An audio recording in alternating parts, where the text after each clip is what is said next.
We had a meeting with Valley View Hospital, and we had a bunch of doctors and the chief medical officer there, and everybody say, well, this is unacceptable. This isn't going to work. The project team at that point decided to create a more EMS and hospital focused team. And I think the big thing to note is up in the mountains, there are other hospitals, but as far as what Valley View provides, that's unique. It's a trauma 3. So as far as getting emergency surgeries, they have the people there ready to go or on call within a certain radius. I think they are the only facility that will deliver before 36 weeks, labor and delivery. That's in the area. And then they also have a cath lab, so for stroke or heart attack. So they're pretty central to everything going on. So 5 or 6 fire agencies together, multiple law enforcement, Garfield County Communications, which would be handling dispatch.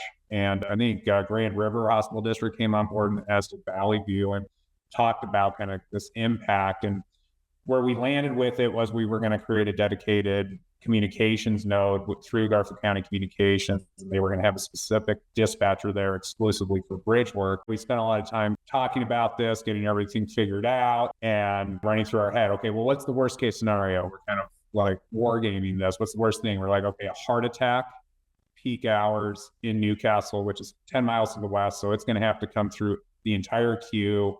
Okay, that's worst case scenario. Day one of the detour, it's as bad as everybody thought it was going to be. Traffic's backed up miles, and it comes over the radio that we have a heart attack in Newcastle inbound now. And so when we say needed to get through, they needed to get to that cath lab at Valley View.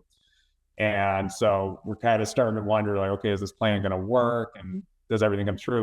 Within, I think, about 5 minutes of hearing that over the radio, all of a sudden you see the escort ambulance flying through Glenwood and making it. And the guy made it, and everything turned out well. In our recap of everything of that incident, it sounded like they made it through as fast. I think the firefighters were maybe bragging a little bit when they were bringing it in. They said it was actually faster with the detour than with that. We demonstrated pretty quickly we could handle our worst case scenario.